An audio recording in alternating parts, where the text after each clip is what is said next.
You have heard of and most likely eaten the famous Dhalpuri, which is a savory roti filled with ground and seasoned split peas. Since I did not have split peas or dal in hand to make Dhalpuri, I decided to substitute with lentils instead. Join me as I make lentil puri for the first time, see the challenges I encountered, and hopefully you can gain the confidence and knowledge you need to try this at home. If you're interested, let's start cooking. Place a medium pot over high heat with about 8 cups of water and bring it to a boil. Measure out about 1 pound of lentils, pick through for dirt or debris, and wash with several changes of water and drain. I do not find it necessary to soak lentils overnight because it cooks fairly quickly, but if this is something that you're accustomed to doing, please do so.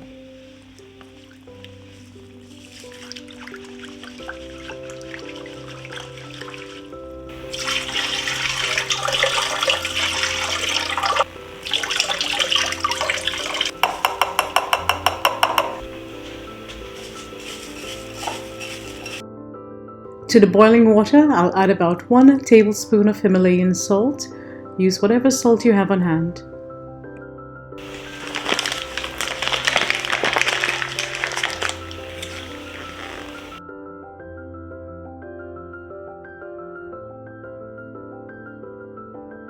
When the water comes to a rolling boil, add in your rinsed lentils and stir gently. Lower heat to medium and cook for 15 to 20 minutes or until the lentils is fully cooked and firm, not soft and mushy.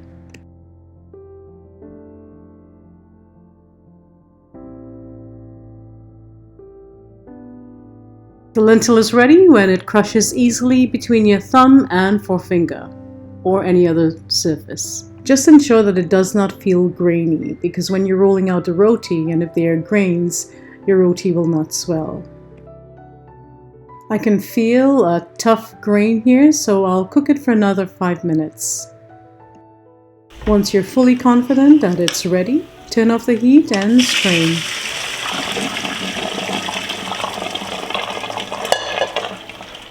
You can leave it in the strainer to drain and cool completely, or pour it onto a paper towel lined sheet pan. This will expedite the draining and cooling process because it will be on a wider surface area. So if you want to expedite this process, this is the way to go. The next stage of the prep would be to knead the flour for the dough.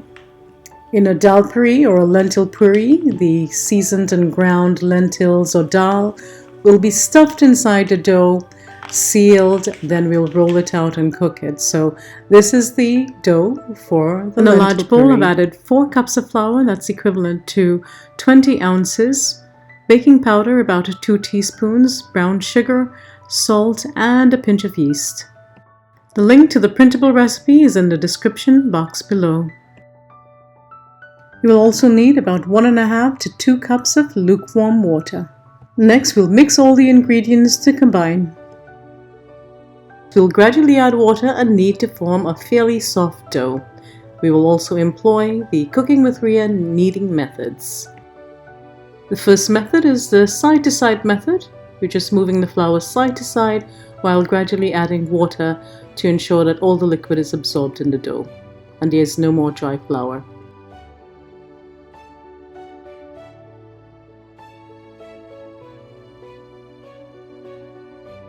The next method is the rolling around method, which will continue to bring the dough together and help smoothen it without over kneading. I have used these techniques in my Dhalpuri, paratha, aloo roti, fried bake, and sada roti videos. Next, I'll use about a tablespoon of oil. I'll drizzle it on. Use any oil of your choice, and then I'll use the knuckle press method to continue to smoothen the dough and eliminate any shagginess. It's really coming together now, as you can see. And for the last stage, you bring the ends of the dough towards the center. You're not folding it over to make the dough stiff. Repeat this a couple of times until the dough is smooth. Try to clean the inside of your bowl. Makes cleaning up, washing up easier. It makes the older generation happy. We've learned something.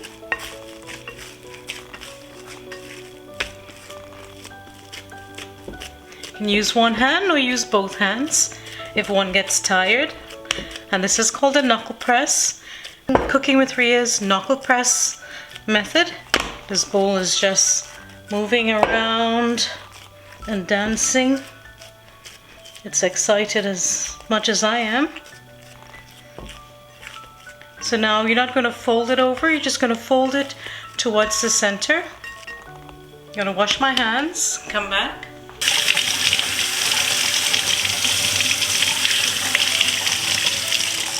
So I washed my hands just to get it dirty again.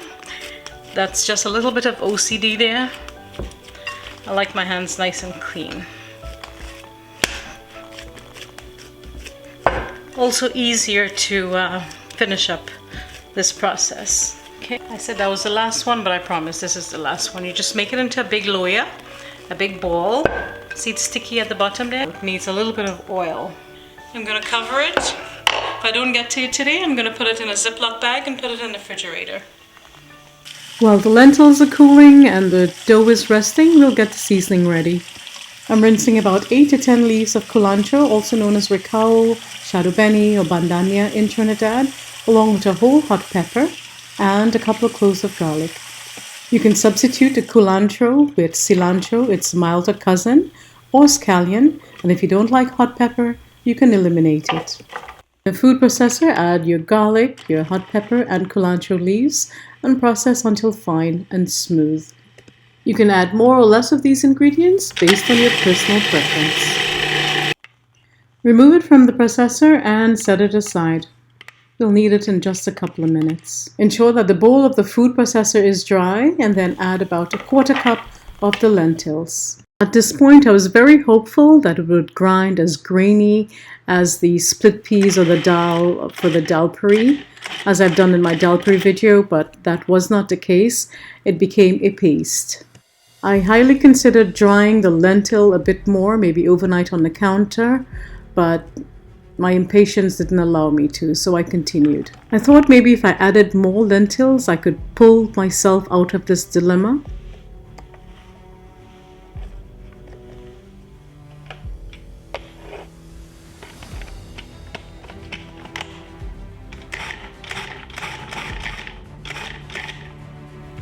But I found myself deeper in trouble. I pulsed it some more and hoped for a good outcome.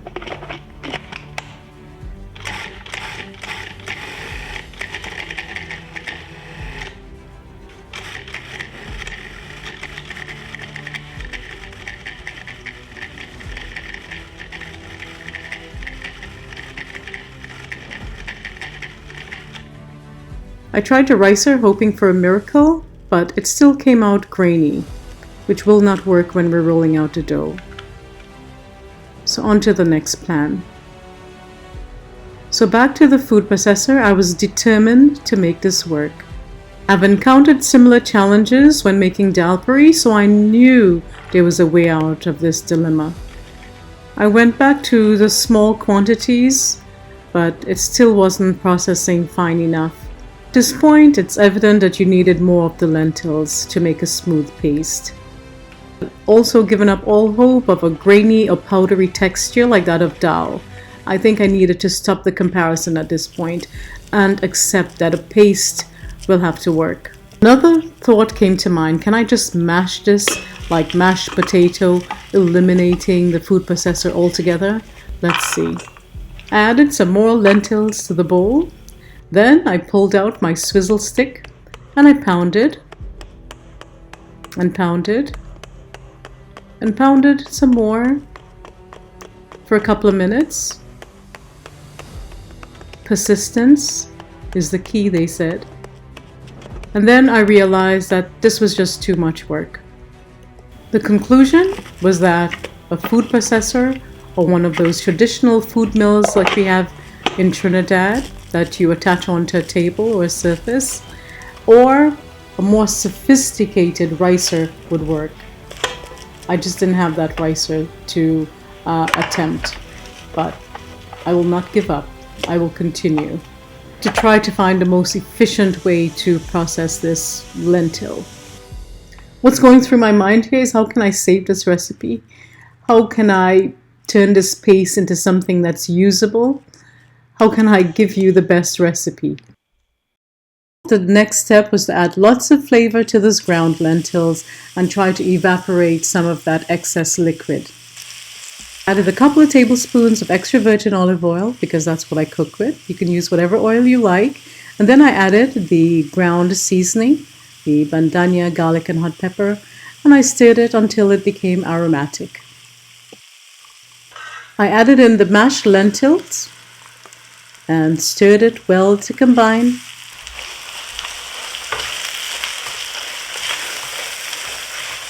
Good news is that at this point it smelled amazing. And then added salt and roasted ground cumin to amplify and elevate the flavor. About 2 teaspoons of salt and 1 tablespoon of roasted ground cumin, also known as jeera in Trinidad. The heat is now at medium and I stir-fried for about 5 minutes. I was almost out of breath with the excitement, the anticipation, and the apparent challenge. But it tasted good, so what do I care? On to the next step, which was actually cleaning up a sink full of dishes and wiping down the counters. There was ground lentil everywhere. It was absolute chaos. After that, I enjoyed some relaxing time. Once everything was cooled, I put the ground seasoned lentils in a glass container and the dough in a resealable bag in the refrigerator to tackle the next day. This can also be placed in the freezer for a couple of days until you're ready to make your roti. Once you're ready to make your roti, bring everything to room temperature. Take your dough out of the refrigerator like an hour in advance, and the same for the ground lentils. Divide your dough into 6 to 8 balls depending on the size of your tawa, your pot, skillet or griddle. To do this easily, I created a log and I cut it down the middle in half, and then each half I divided into 3. Form each piece into a smooth loyah or ball by pulling up the dough towards the top, pinching, sealing and rotating.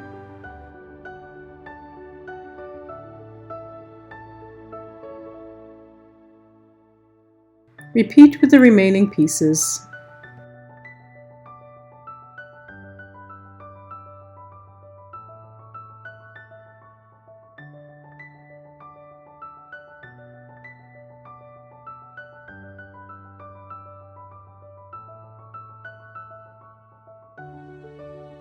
Keep the dough covered to prevent it from drying out.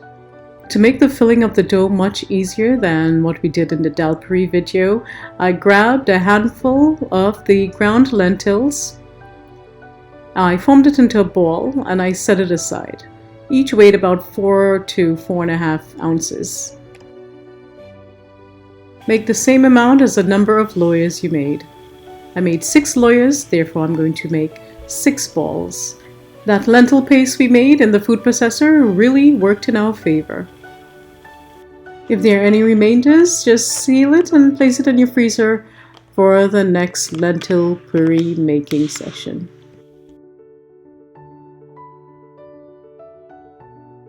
The next step would be to fill and wrap the dough. We'll place one of the dough balls onto a floured surface and press out into a 4 or 5 inch disc. Here's another very helpful tip to help you fill the dough. You place the dough inside of a bowl and then you pull the dough up around the filling. Very simple. Then pinch to seal, dust with flour and flatten, ensuring that the lentils are pushed all the way towards the ends. Dust with extra flour and set it aside, keeping it covered. Repeat with the remaining dough and filling.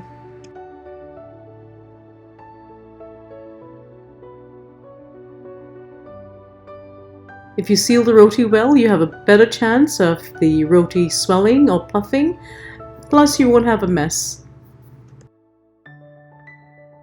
You can keep it in a single layer or pile them on each other, separating with a piece of plastic or parchment paper. I did not want to risk the dough sticking together and wasting all my time and energy over the past 2 days, which is why I used the plastic in between the loyahs. As I always say, better be safe than sorry. These bags will be reused, so don't worry about wastage. If you're a pro, you really don't need a bowl. Just pull the dough over the filling, press, rotate, seal, place a flour, and flatten, and you're done. Clean up your work surface and prepare for the final and most exciting part of the entire process, cooking the roti. Measure out a half cup of oil.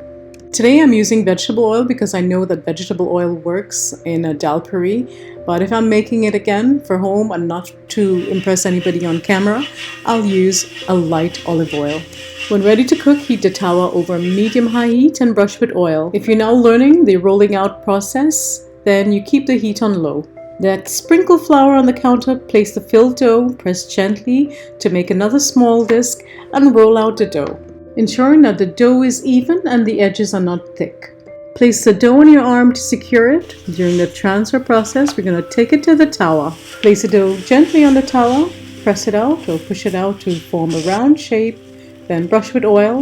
And once you see bubbles starting to appear on the roti, then you flip it and cook the other side. You'll need to brush the top with oil as well. And once it starts to puff up, you can flip it again. When the roti swells, the edges are fully cooked and both sides are lightly brown, it is ready. Flipping a puffed up roti is quite challenging, so be very careful.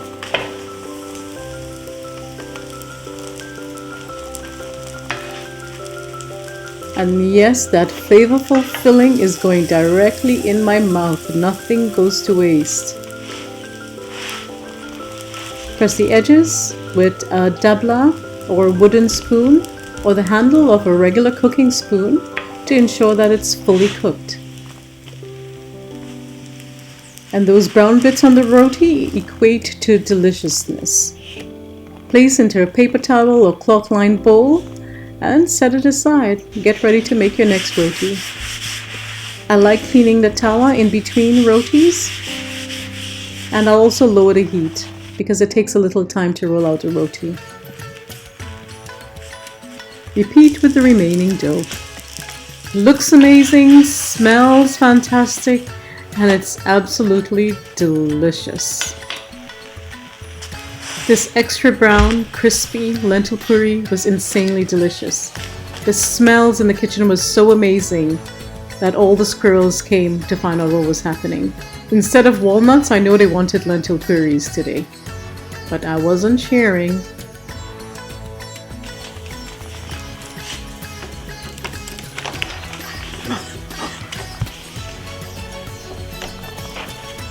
They settled for their healthy omega-3 walnuts. The puris were not good for their waistline anyway. And that's all there is to it, my sweet friends. 2 days of work, but it can be done in one. We had a few challenges, but with patience, determination, experience, and a little bit of skill, we succeeded in making out of this world good lentil puris or lentil roti. It's so soft, so flavorful, so delicious. I hope you enjoyed today's video and now have the confidence to make this for yourself, your family, your friends. Please like, share, leave a lovely comment below, and subscribe if you wish to see more. Until next time, stay safe, be well, cook, share, and love. Bye bye.